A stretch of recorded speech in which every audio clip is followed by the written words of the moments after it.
Hello friends, welcome to hobby recipes. எல்லாரும் எப்படி இருக்கீங்க? இன்னைக்கு நம்ம என்ன பார்க்க போறோம் அப்படின்னா ஸ்வீட் பூரிங்க. அதாவது சோபா பூரி அப்படின்னு சொல்லுவாங்க ஹிந்தியில. கொப்பரை தேங்காய் வச்சு ஒரு பூரி செய்வாங்க ஃப்ரெண்ட்ஸ். அதை வந்து நம்ம நார்மலான நம்ம வீட்டில் யூஸ் பண்ற அந்த தேங்காய் வச்சு நம்ம எப்படி செய்யறது அப்படிங்கறது தான் இன்னைக்கு பார்க்க போறோம். வாங்க ஃப்ரெண்ட்ஸ், எப்படி செய்யறதுன்னு பார்க்கலாம். வாங்க ஃப்ரெண்ட்ஸ், சோபா பூரி செய்யறதுக்காக என்னென்ன பொருள்லாம் தேவை அப்படிங்கறத பார்த்துடலாம். நான் வந்து இன்னைக்கு கோதுமை மாவு ஒரு கப் எடுத்திருக்கேங்க, மைதா மாவு ஒரு கப் எடுத்திருக்கேன், 1/4 கப் அளவுக்கு ரவை எடுத்திருக்கேன், சர்க்கரை எடுத்திருக்கேன், முந்திரி பருப்பு எடுத்திருக்கேங்க, திராட்சை கொஞ்சமா எடுத்திருக்கேன், கசகசா எடுத்திருக்கேன், நெய் எடுத்திருக்கேன், சால்ட் எடுத்திருக்கேன். அதுக்கப்புறம் தேங்காய் வந்து துருவி வச்சிருக்கேங்க. ஒரு தேங்காய் முழுசா நான் துருவி எடுத்து வச்சிருக்கேன். நம்ம வந்து எத்தனை பூரி செய்ய போறோமோ அதுக்கு ஏற்ற மாதிரி நீங்க தேங்காவை வந்து எடுத்துக்கோங்க. வாங்க ஃப்ரெண்ட்ஸ், எப்படி செய்யறதுன்னு பார்க்கலாம். வாங்க ஃப்ரெண்ட்ஸ், நம்ம வந்து இந்த பூரி செய்யறதுக்காக ஃபர்ஸ்ட் மாவு வந்து மிக்ஸ் பண்ணிடலாங்க. நான் ஒரு கப் கோதுமை மாவு எடுத்திருக்கேன், அதை சேர்த்துக்கலாம். அதோட மைதா மாவு சேர்த்துக்கலாங்க. அதுக்கப்புறம் நம்ம 1/4 கப் ரவை எடுத்தோம்ல, அதையும் இதோடவே சேர்த்துக்கலாம். அப்புறம் இதுல 1 ஸ்பூன் அளவுக்கு சர்க்கரை சேர்த்துக்கலாம்.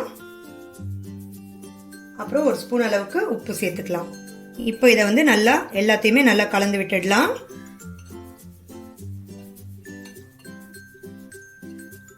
இப்போ இதுல நம்ம வந்து கொஞ்சம் நெய்யை வந்து சூடாக்கி, அதாவது உருக்கி இதுல சேர்க்க போறோம்.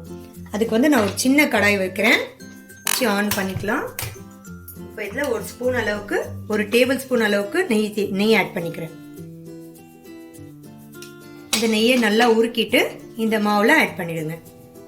நெய் நல்லா உருகிடுச்சுங்க. இப்போ இதை வந்து இந்த மாவோட ஆட் பண்ணிடலாம். இப்போ இது எல்லாத்தையுமே நல்லா கலந்து விட்டுட்டு தண்ணி ஊற்றி பிசைஞ்சுக்கோங்க. தண்ணி ஊற்றி நல்லா சாஃப்டான சப்பாத்தி மாவுக்கு பிசைஞ்சுக்கோங்க. இது வந்து சோபா பூரி அப்படின்னு எதுக்கு சொல்றாங்க அப்படின்னா, இது வந்து கொப்பரை தேங்காய் இருக்கு இல்லையா, அந்த கொப்பரை தேங்காயில இந்த பூரி செய்வாங்க. கொப்பரை தேங்காய் உள்ள ஃபில் பண்ணி இந்த பூரி செய்வாங்க. ஆனா வந்து நம்ம நார்மலா இருக்கிற தேங்காயில கூட இதை செய்யலாம். நம்ம இன்னைக்கு வந்து நார்மலா இருக்கிற தேங்காயில தான் எடுத்திருக்கேன் செய்யறதுக்காக. எப்படி செய்யறதுன்னு தான் இப்போ பார்க்க போறோம். நல்லா மாவு வந்து நல்லா பிசைஞ்சு பூரி சப்பாத்தி செய்வோம்ல அந்த அளவுக்கு இதை பிசைஞ்சிட்டு எடுத்து தனியா வச்சிடலாம். இங்க பாருங்க ஃப்ரெண்ட்ஸ், மாவு வந்து நல்லா பிசைஞ்சாச்சுங்க. இங்க பாருங்க, நல்லா பிசைஞ்சிட்டேன். இப்போ இதை வந்து 10 நிமிஷத்துக்கு அப்படியே மூடி போட்டு மூடி தனியா வச்சிடலாம். அப்போதான் இந்த மாவு வந்து சாஃப்ட் ஆகும். இந்த மாவு தனியா வச்சுட்டு உள்ள வைக்க போற ஃபில்லிங்ஸை வந்து ரெடி பண்ணிடலாங்க. இங்க பாருங்க ஃப்ரெண்ட்ஸ், நம்ம ஃபில்லிங்ஸ் ரெடி பண்றதுக்கு முன்னாடி வந்து நம்ம தேங்காயை நம்ம இந்த மாதிரி ஒரு கடாயில வச்சு வறுத்துக்கணுங்க. கீ எதுவும் ஆட் பண்ணக்கூடாது, எண்ணெய் நெய் எதுவுமே ஆட் பண்ணக்கூடாது. வெறும் தேங்காயை மட்டும் சேர்த்துட்டு அது வந்து இந்த இதுல இருக்கிற தண்ணி வந்து நல்லா ட்ரை ஆகுற அளவுக்கு நம்ம வந்து ரோஸ்ட் பண்ணிக்கணும். இதை வாங்க ஃப்ரெண்ட்ஸ், நான் ஆன் பண்ணிட்டேன். இப்போ இது சேர்த்துட்டு மீடியம் ஃப்ளேம்லயே வச்சு, இதுல வந்து கருகுன வாசம்லாம் வந்துடக்கூடாதுங்க. அதனால மீடியம் ஃப்ளேம்லயே வச்சு இதை ஒரு 5 நிமிஷத்துக்கு இது ட்ரை ஆகுற வரைக்கும் நம்ம இதை ரோஸ்ட் பண்ணிக்கலாங்க. ரோஸ்ட் பண்ணிட்டு எடுத்து வச்சிடலாம். இங்க பாருங்க ஃப்ரெண்ட்ஸ், தேங்காயை வந்து ஒரு 5 நிமிஷமா நல்லா ரோஸ்ட் பண்ணிட்டேங்க. இங்க பாருங்க, நல்லா ட்ரை ஆயிடுச்சு. இப்போ இதை ஆஃப் பண்ணிட்டு வேற ஒரு பவுலுக்கு சேஞ்ச் பண்ணிட்டு ஆற விட்டுருங்க. ஆறுனதுக்கு அப்புறமா நம்ம பூரி செய்ய ஆரம்பிச்சிடலாம். இங்க பாருங்க ஃப்ரெண்ட்ஸ், நம்ம வந்து கடாயில போட்டு கொஞ்சம் ஃப்ரை பண்ண இந்த தேங்காய் வந்து நல்லா ஆறிடுச்சுங்க. இப்போ இதுல வந்து சேர்க்க வேண்டிய எல்லா ஐட்டத்தையும் சேர்த்துடலாம். நான் வந்து சர்க்கரை எடுக்கிறேங்க. சர்க்கரை வந்து நான் ஒரு 5 டேபிள் ஸ்பூன் அளவுக்கு சேர்த்துக்கிறேன். சேர்த்துட்டு நம்ம வந்து இதை வந்து கொஞ்சமா எடுத்து டேஸ்ட் பண்ணி பார்த்துக்கலாம் ஃப்ரெண்ட்ஸ். நமக்கு சர்க்கரை வந்து கம்மியா தெரிஞ்சா திருப்பி இன்னும் கொஞ்சம் சேர்த்துக்கலாம். 5 டேபிள் ஸ்பூன் அளவுக்கு நான் சேர்த்துக்கிறேன். இங்க பாருங்க ஃப்ரெண்ட்ஸ், நான் சர்க்கரையும் ஆட் பண்ணிக்கிட்டேன். சர்க்கரை வந்து கொஞ்சம் அதிகமாகவே இருக்கட்டும்ங்க. ஏன்னா வந்து நம்ம பூரியில ஃபில்லிங்ஸ் வைக்கும் போது அந்த சர்க்கரை கம்மியா இருந்துச்சுன்னா நல்லா இருக்காது. அதனால சர்க்கரை கொஞ்சம் அதிகமாகவே இருக்கட்டும். நான் வந்து 5 டேபிள் ஸ்பூன் அளவுக்கு சேர்த்துக்கிட்டேன். இப்போ இதில் நம்ம எடுத்து வச்சிருக்க கசகசாவை இதில் சேர்த்துடலாங்க. இந்த கசகசாவோட டேஸ்ட் வந்து இந்த பூரியில் அவ்வளோ சூப்பராக இருக்கும். அதனால இதை வந்து சேர்த்துக்கோங்க. சேர்த்தாச்சு. இப்போ எடுத்து வச்சிருக்க முந்திரியை சேர்த்துடலாம். அதுக்கப்புறம் கொஞ்சமாக திராட்சை எடுத்து வச்சிருக்கேங்க. திராட்சை அதிகமாக வேணாம், அதனால நான் வந்து கொஞ்சமாக எடுத்திருக்கேன். இப்போ இது எல்லாத்தையுமே நல்லா மிக்ஸ் பண்ணி எடுத்துக்கலாங்க. நல்லா மிக்ஸ் பண்ணி எடுத்து வச்சுக்கிட்டு பூரி உருட்ட ஆரம்பிச்சிடலாம். வாங்க ஃப்ரெண்ட்ஸ், நம்ம இந்த பூரி உருட்ட ஆரம்பிச்சிடலாம். அதுக்கான மாவை வந்து ஒரு 5 நிமிஷத்துக்கு நல்லா இந்த மாதிரி பிசைஞ்சுக்கோங்க.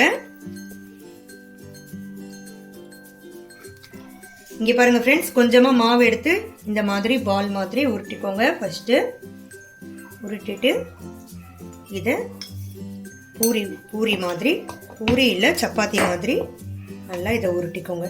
நல்லா தின்னா உருட்டினோம் ஃப்ரெண்ட்ஸ். அப்போதான் வந்து ஃப்ரை பண்ணும்போது இது கிறிஸ்பியாக இருக்கும். இதில் நம்ம இந்த பூரி கட்டையில் இது ஒட்டாமல் இருக்கிறதுக்காக கொஞ்சமாக மைதா இது மேலே தடவிடலாம். கொஞ்சமாக சேர்த்துட்டு நம்ம உருட்டலாம். அப்போ தான் வந்து இது வந்து ஒட்டாமல் வரும். இங்கே பாருங்கள் ஃப்ரெண்ட்ஸ், இந்த அளவுக்கு நல்லா உருட்டிக்கோங்க. இங்கே பாருங்கள் எவ்வளோ தின்னாக இருக்குது அப்படின்னு. இப்போ இதுக்கு நடுவில் நம்ம ரெடி பண்ண வந்து ஃபில்லிங்ஸை இதில் ஃபில் பண்ணிடலாம்.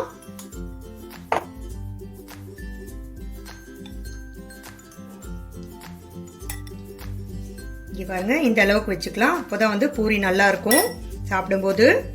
இதை இப்படியே க்ளோஸ் பண்ணி இதை ரெண்டுமே ஜாயின் பண்ணுற இடத்துல இந்த மாதிரி ப்ரெஸ் பண்ணி இதை நல்லா க்ளோஸ் பண்ணிடுங்க. அதுக்கப்புறம் இந்த மாதிரி விரலை வச்சு இதை இந்த மாதிரி பண்ணிடுங்க. இங்கே பாருங்க, 2 விரலும் இந்த மாதிரி வச்சு பண்ணி அப்போதான் வந்து இது க்ளோஸ் ஆகும். நம்ம ஃப்ரை பண்ணும்போது நம்ம உள்ளே வச்சிருக்க ஃபில்லிங்ஸ் வந்து வெளியே வராமல் இருக்கும். அதனால இந்த மாதிரி பண்ணி விட்டுருங்க. இங்கே பாருங்க, இந்த மாதிரி டிசைன் பண்ணி விட்டுருங்க.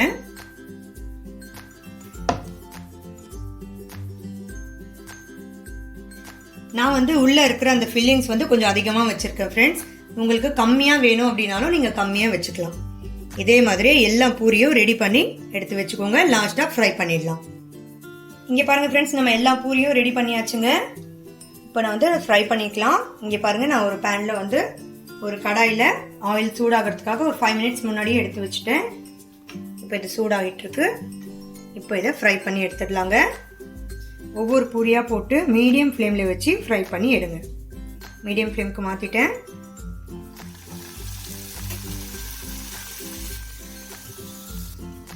இதே மாதிரி எல்லா பூரியும் ஃப்ரை பண்ணி எடுத்துடலாங்க. இங்கே பாருங்க ஃப்ரெண்ட்ஸ், இவ்வளோ சூப்பரான கிறிஸ்பியான பூரி பாருங்க, சூப்பராக ரெடி ஆயிடுச்சு. இந்த வீடியோ உங்களுக்கு பிடிச்சிருந்துச்சுன்னா லைக் பண்ணுங்க, ஷேர் பண்ணுங்க, கமெண்ட் பண்ணுங்க. மறக்காம என்னோட சேனலுக்கு சப்ஸ்கிரைப் பண்ணுங்க ஃப்ரெண்ட்ஸ். தேங்க்யூ.